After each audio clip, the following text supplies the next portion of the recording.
Ladies and gentlemen, welcome again for another video. And today I'm shifting my attention to the foods that are supposed to be eaten by pregnant women and the foods that are supposed to be avoided by pregnant women and the reasons why you should avoid those foods when you're pregnant. Okay? So, straight to it. Number one, essential fats. So essential fats, these are fats that are full or that are plenty in oleic acids, the short chain fatty acids. Now these foods will all help you absorb, these fats will help you absorb vitamins. These fats will boost you growing baby's immunity and also brain and nervous system development. It will also boost your own immunity. So, where do we source this? Avocado. Avocado is rich in essential oils and short chain fatty acids. Coconut and coconut oil, you can use that for cooking also. Olive oil should be purchased. You start cooking with olive oil, kindly discard those seed oils that you buy in the supermarket because they will bring you a lot of defects that we'll talk about as we go ahead.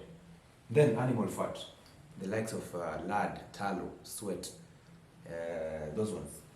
Animal fat is basically those that come from the animal. So when you go to the butchery, buy meat and make it fatty meat. Okay. Number two, plenty of proteins. Now, remember, you need organ meat. This organ meat is high in iron and folic acid. So this will help you boost your blood. That means you will avoid going to hospital to take those drugs that are presumed to help you boost your blood levels. Some of these substances are non-absorbable. Synthetic substances are non-absorbable. Therefore, your anemia will get even worse even if you take them for the entire period of pregnancy. Number two, so organ meat, the liver, the kidneys, the heart, consume those possibly alternative days. Then meat, pork, all this meat, whether red or white meat, eat it in plenty. Okay, meat has components that will help you also boost your strength and muscles, and also give you the strength to keep on carrying the growing baby. Again, meat is a satiety food, meaning it will make you feel satisfied, and that means you reduce the amount of food that you eat, so you will not add too much weight. Then seafoods, the sardines, omena, fish. Don't go for deep fried fish in seed oils. Just buy fish, which is fresh fish, and boil it and fry it. If you have to fry it in ghee and olive oils and the rest. Okay.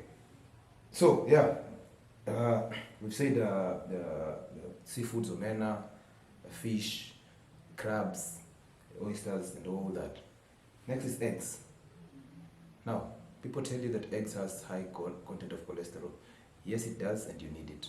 So consume 3 to 6 eggs a day as a pregnant woman. Good. Number three, cruciferous vegetables. So basically, you should eat all sorts of vegetables every day, but do not overdo it. Why?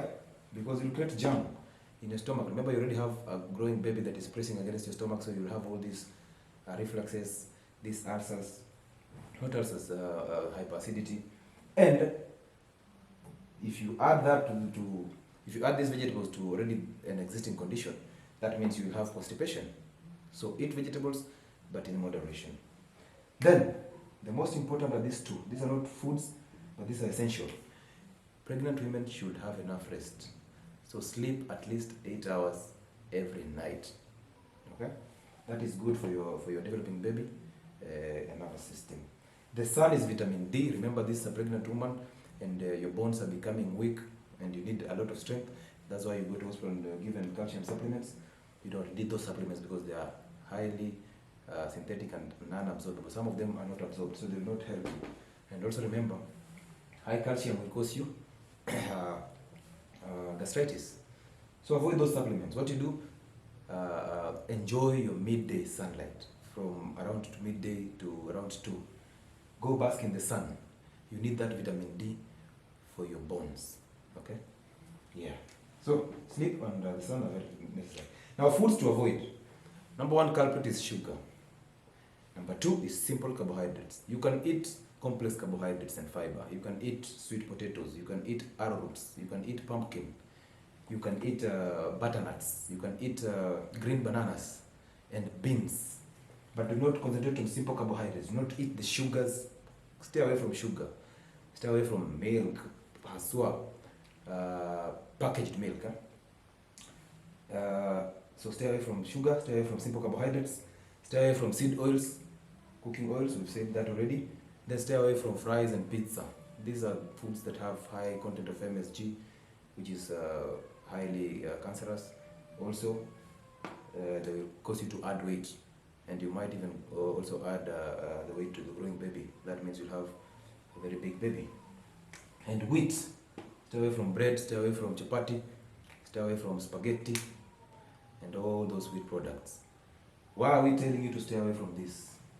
We are telling you to stay away from these foods because these foods, first of all, will be converted into fat in the liver. Once your soul, we absorb them, you raise your insulin levels because now insulin has to come in to correct your high blood sugar levels. That means high insulin in blood has different effects because you'll get insulin resistance, and that will bring you preeclampsia.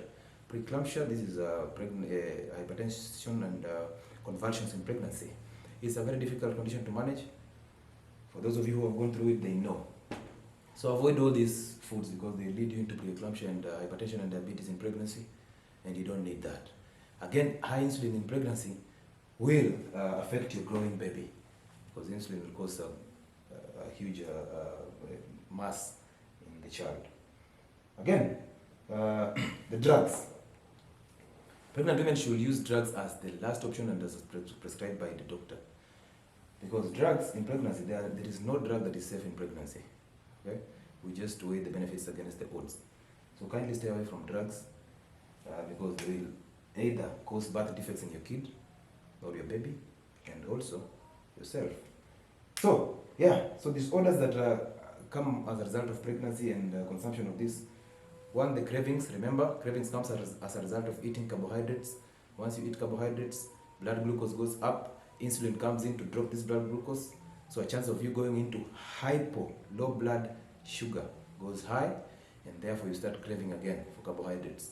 And little by little you start adding weight. So avoid that. So gut disorders like we talked about ulcers and gut, miscarriages, and birth defects in your child like spina bifida. So if you eat high content of fatty meat, you get the components that will avoid or will prevent your kid from getting birth defects, and also stillbirths. So those are the reasons why you should avoid all those foods that I mentioned when you're pregnant. So thank you very much. Keep subscribing and see you in the next.